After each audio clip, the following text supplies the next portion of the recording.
Welcome back to the Mike Check Show. Today's guest is the definition of discipline, toughness, and leadership.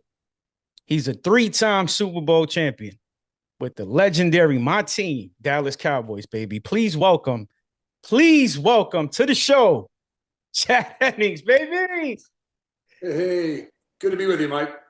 Likewise, I'm a huge fan. I'm a huge fan. And we've been talking for about 2 weeks, maybe more, if that, trying to set this up.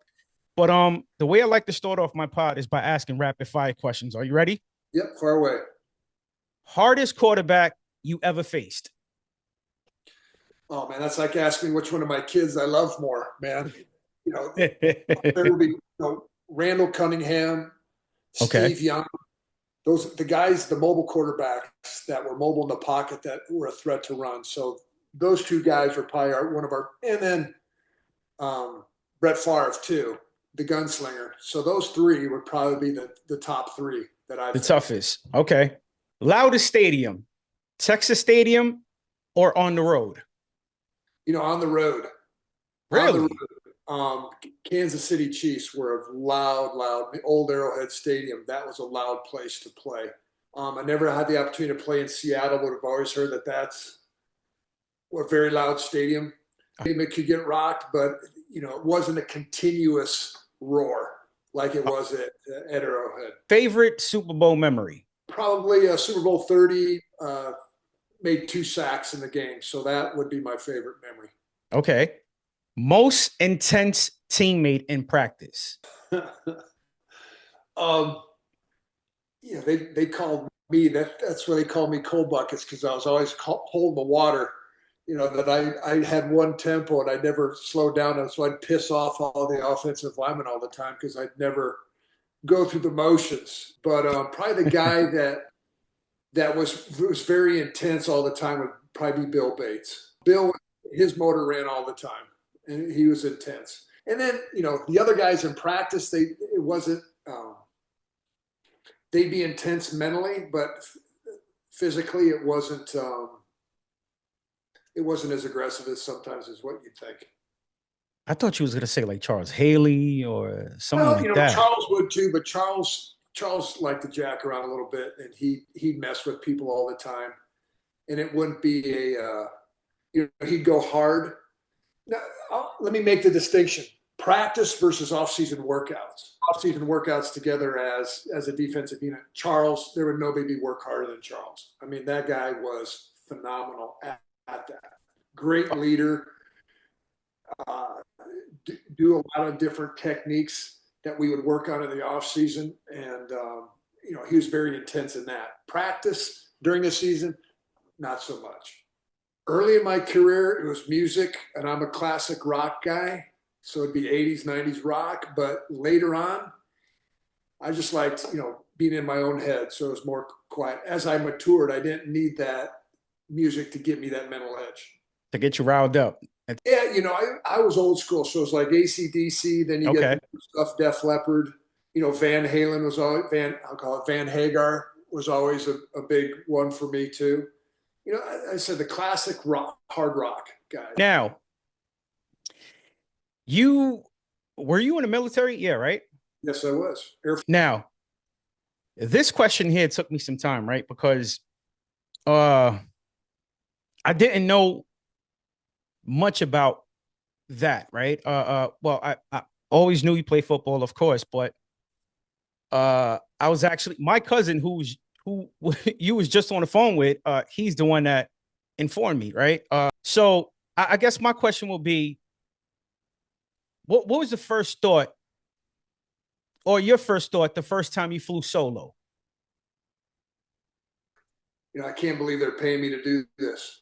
As really, it's a sense of freedom, but it's extreme responsibility, because you got a multi-million-dollar jet that you're responsible for, that they trust you enough that you have just a few hours of jet time to go up, here are the keys, go have at it. So it's one of those remarkable things. How lucky am I that I get to do this? Were you ever nervous? No, I was not nervous. You're prepared. I mean, you're mentally prepared. You're ready to go. And the first time it was, you'd done it many times before with an instructor pilot, so you knew what to do, and you just went up and did it. So you have an A10 Warthog, right? Now, which one brings a bigger adrenaline rush? A Warthog or an NFL game? It would be flying jets, flying a Warthog, because there's nothing like when you drop down below 500 feet and you're in whether it's a training or a combat mission, you're playing for keeps. I mean, there's really no room for much error. You can commit errors, but I mean, the ability to recover is a lot less. So you have to be on your game at all times. So for me, the bigger rush came from flying, most definitely. Now, how did your time at the United States Air Force Academy prepare you for the NFL, or did it? Oh, most certainly. I'm one of those guys that I look on those traits that I can translate to what helped me, characteristics that help me be a good fighter pilot, help me be a football player, help me be, as a businessman today. And a lot of those traits I learned through athletics, the Okay. mental discipline, preparation, practice, communication with, your teammates. But at the Air Force Academy, it set me up for, being able to prioritize, reinforce the discipline aspects, resilience, Right. of commitment, all these different things. I'll say I learned all those characteristic traits growing up. I grew up on a farm in Iowa, so I was a farm boy, and that was instilled in me by my parents, my grandparents, my family. But most certainly at the Air Force Academy, it certainly reinforced, if not took it to a whole new level. And then, of course, flying jets and then playing for the NFL, it continues. You just continue that journey to continue to better yourself each and every day. Well, okay. So was it harder earning respect in the military or in the NFL locker room? It's about the same because it's a meritocracy. When I got to the NFL, they could care less of what I did in college as an All American or Outland Trophy winner. Who? So they wanted to know, can you compete? Do you have what it takes physically? Do you have the toughness aspect? Yeah. And you got to prove that every day. And same, flying jets, that you're competing every day to be that quote unquote top gun in the squadron. Were you ever torn between like continuing military service and chasing football? Did that come across? Well, how that happened, yes. Bottom Okay. line, yes. When I went to the Air Force Academy, I made a commitment that to serve a minimum of 5 years, but ultimately it was 8 years going through pilot training. So technically, playing in the NFL was never going to be an option. But after the first Gulf War, our armed forces went through what they called a reduction in force, where they waived the pilot training commitment and service academy commitment. So a lot of my peers went to fly for the airlines, commercial airlines, and got out. And I just raised my hand. Hey, I could go play, for the Dallas Cowboys. But I still felt, that I made a commitment, and in doing something else, would that have jeopardized that commitment? Would I be turning my back on that commitment? And my Yeah. weapons officer, I remember, just kind of soliciting advice from him. He said, you're going to do more good for the Air Force by playing for the Dallas Cowboys, by just being on TV. And he was right, having John Madden or Pat Summerall, highlight Chad Hennings with the tackle, Air Force Academy graduate, former A-10 fighter pilot, indirect advertising, the Air Force just couldn't pay for. So I think it all worked out well. And Yeah. he was right because you was a big guy, Chad. 50?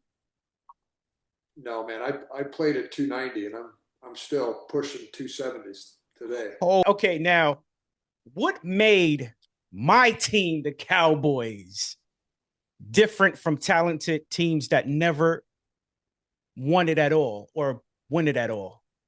It starts all a lot of it at the front office with the Jerry Jones. But yeah, willing to do whatever it took to put a field of champion on there. And then, it took coaching staff, Jimmy Johnson at that time, to be able to judge talent and to assemble a team and to set the tone mindset for that team. But it took players then, and well as the assistant coaches, to buy into that philosophy and concept. And I had never been around a group of more selfless individuals in my life. Those are Wow. all the all Hall of Famers, the All Pros, guys. They wanted to win football games. It was all about winning football, and not just football games, winning Super Bowls.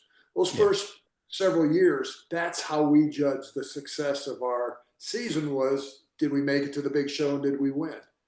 And that mindset, I'll call it a champion mindset, because guys did whatever it took, on the field, off the field, in the locker room, in the weight room, in the training room, to do whatever, in a film study analysis room, to do whatever it took to be a champion. And that was that secret sauce. I've always had that mindset.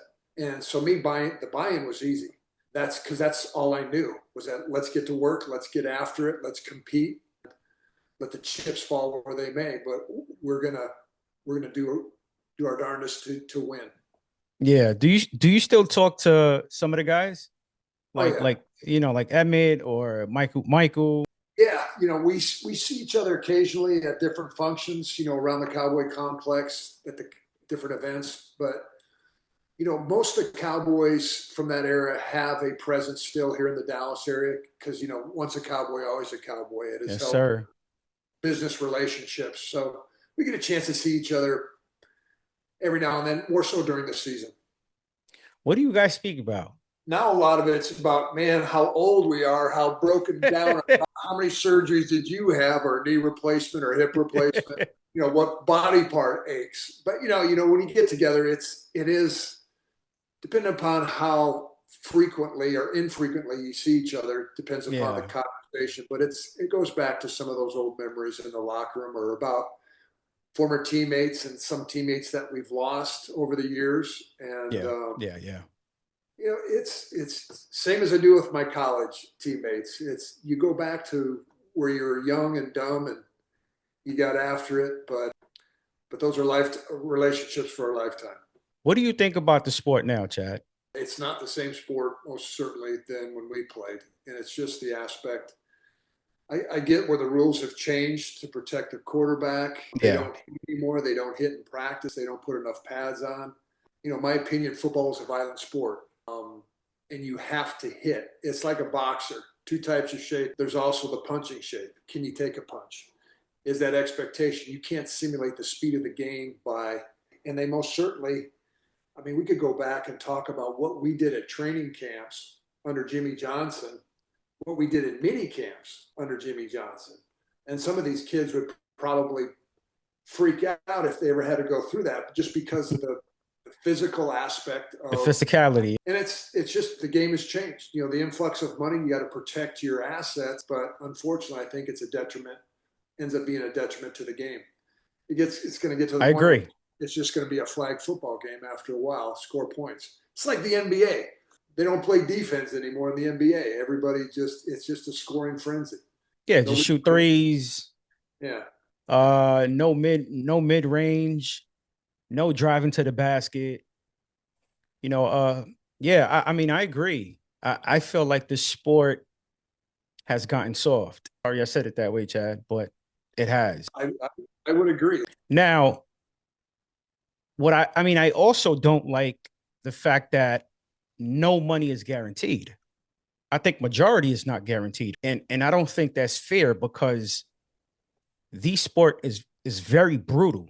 You know, yes, they do have protocols, right, to I guess minimize, right? Because you can't stop getting hit and meaning CTE and all these things. But I still feel like players should get some more guaranteed money. How do you feel about that? Um, it's a heck of a lot better than what it once was. They can, depending upon their contract, there is are guaranteed a percentage, however you end up negotiating that. But like life, there are no guarantees. It's trying, for me, my mindset would be trying to find a balance, because when a guy gets paid, what's a lot of times his incentive is just to get paid, and then his performance, they tank. They have a breakout career season, get paid their contract, get that big guaranteed money, and then their performance many times slips, unless they have that, as Charles Haley would say, that dog inside of them to continue to compete and to get after it and that pride in themselves. But a lot of players don't. And so for me, I think they're doing a good job of giving them that guarantee. The salaries, the base salary. Look, how much did the salary cap go up this year? Don't get Yeah. me wrong. I mean, Yeah. compared to what those guys that were before me, those players that played in the 50s, 60s, and 70s, I mean, they didn't get paid squat. I mean, they didn't, no free agency. They laid the foundation for me, and then we continue to build on that foundation for these young bucks as Right. they're coming. I don't agree in the guaranteed contract because that's detrimental to the team, like they do in baseball or basketball. One injury, the guy's going to get paid for the rest of his life, even though, they do have disability and other payments to compensate them. But I think it's got to be a give and take between on both sides in a balance, and I think they're achieving that today in today's game. You have a breakout year, and then the next year you just tank. Is that intentional? I think that a lot of times individuals take the foot off the accelerator. What's your So it's motivation? intentional. You're wanting to get paid, so you're pushing yourself. You're going above and beyond the extra. You're that wide receiver. You're running your routes at 100% each time. You're not taking any plays off on the defense. Whatever. Because that eye in the sky doesn't lie. Whoever, if you're out on free agency, they have to see you perform. You got to put out a good product. But once you get paid, again, unless you got that pride in one's performance, you got your money. So why? What did you learn something from them or? For me, I had a little bit different experience coming in through the military. So I learned more about leadership, more so from my military experience The academy? Yeah. in the locker room. But one of the things, though, that I learned, the leadership principle that was reinforced continually is leaders lead from the front. They set the example. You can see that in Troy's behavior. You can see that in Charles Haley's behavior, both in the locker room. Granted, Charles liked to have a good time and he would pry people, but his performance, what the product that he put out on the field, how he gave of himself, played with injury, did whatever it took to win, Yeah. rising his own game to a whole new level. That's why he's in the Hall of Fame. If you're going to lead, you got to lead from the front and set the example, set the bar, and set the bar high. That's right. Did Coach Jimmy Johnson's leadership style compared to a military commander? There's all kinds of leadership styles. I'll call it Orwellian in that ruled by fear. Everybody was scared to death of Jimmy. Yeah, you never knew because he would do certain things. I call in the military like a field artillery fire for effect. That he fired a guy on the spot. If he Wow. screwed up or did something wrong, and it kind of put the fear of God in the other players that wow, I don't want that to be me because you never really knew, so you're always kind of on the edge. And that's the way I think he intentionally wanted guys just to be. You needed to be on the edge a little bit. If you got comfortable, a la like I just got my contract, I just got paid, I'm going to coast. So he kept us on edge, and I'll attribute to that because who knew? I mean, who 2 in a row? We could have gone 3 in a row, 4 in a row. At that time, who knows how far we could have gone?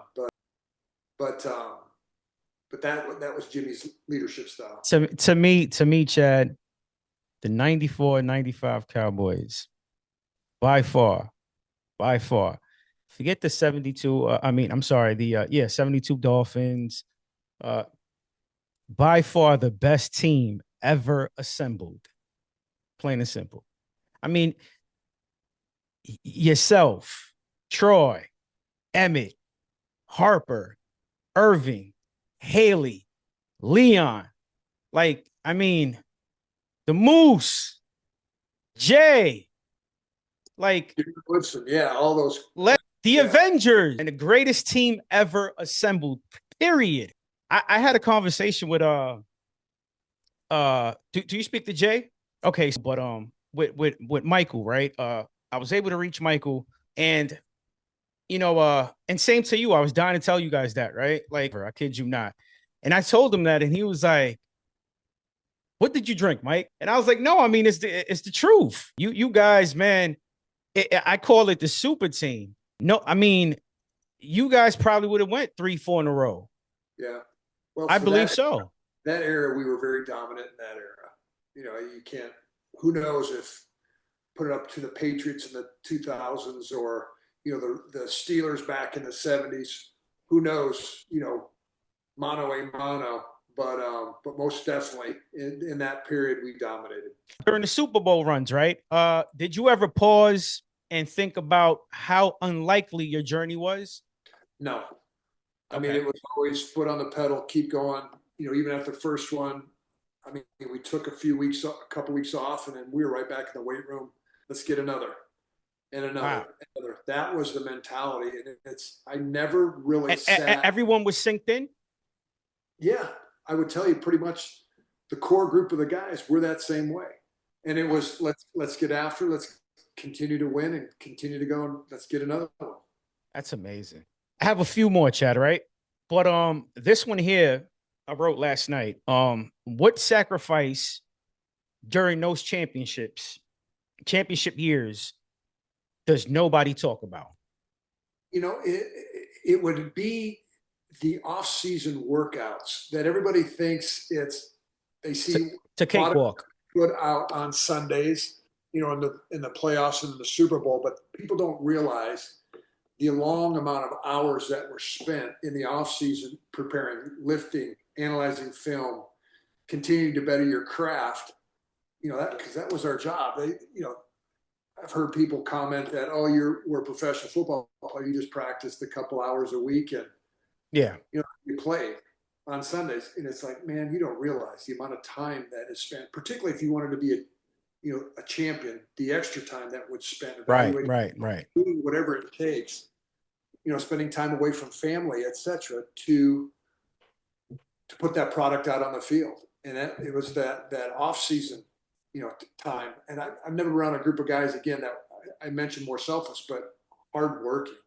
Golly, and then plus working out in Texas at Valley Ranch back in the day when it's 100 degrees out there and you're running 110s and you're working out, doing pass rush drills, whatever it takes to better yourself. And that's a lot of blood, sweat, and tears with your brothers.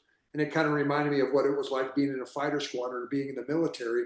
Diversity, hard work, it pulls you together, it binds you into that brotherhood. Guys, you talk Russell Maryland, you talk Charles Leon, Tony Tolbert.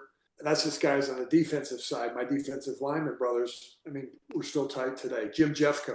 Who can forget Jim Jeffco? All right. Chad, what would you want your legacy to be?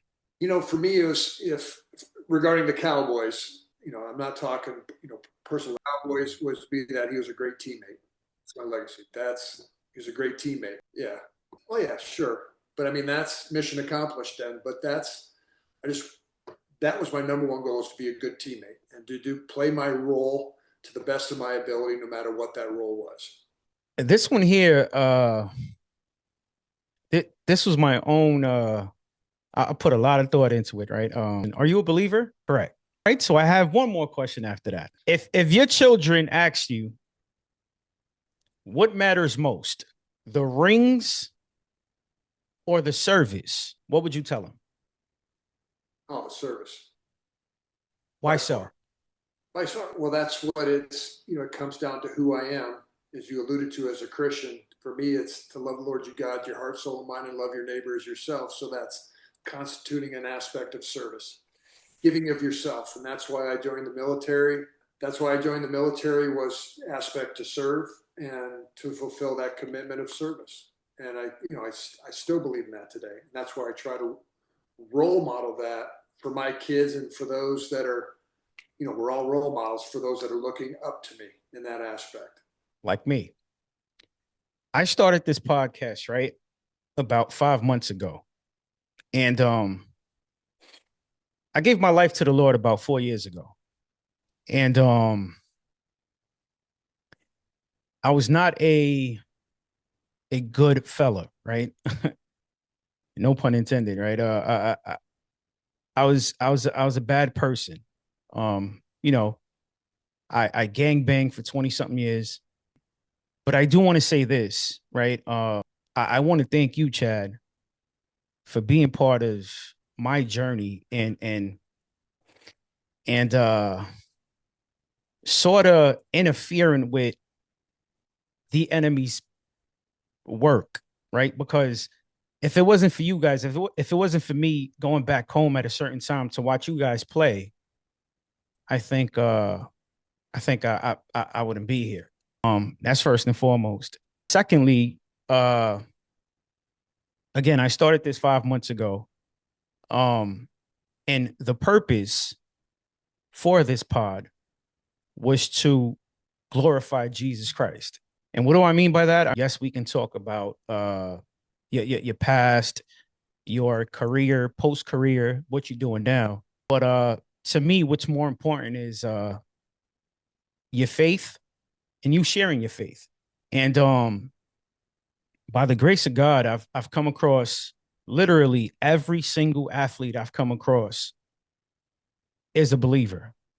I think that was intentional, right? The Lord made it like that. So yeah, Chad, you know, I'm so I'm excited. I didn't know, and I'm sorry, I don't mean it in any way, right, Chad? I just didn't know you were a believer. And I feel bad, sort of, because for the most part, this last question would be. He is my Lord and my Savior. Amen and amen. Thank you, Chad, for taking some time out of your day. I know you're busy. This was a dream come true of your work. Uh, and again, I want to say thank you, not only for playing, not only for being with the Cowboys, but also for being a part of my journey, right? And I'm gonna get emotional now. this was uh this was divine. And again, thank you, Chad. I appreciate you. Well, I want to encourage you, Mike. Your God gave you a platform. You're utilizing it, so keep on keeping on, and keep on being transparent. And I'm going to encourage you with that because there's people out there that were like you that are trying to figure out life, their identity. What you do does not define who you are, but we all need that identity that is wrapped in a higher calling, and that's our Lord and Savior Jesus Christ. That's who is our purpose in everything that we do. And by being that transparent to your audience, you're going to impact a lot of lives. So I thank you for that. It's been an honor being on here with you, and I want to just continue to encourage you. Keep on keeping on. Thank you, Chad. God bless you, Mr. Chad Hennings. Please go like, comment, subscribe to his pod. Forces of character. There you go. Chad, God bless you and your family. Bye-bye.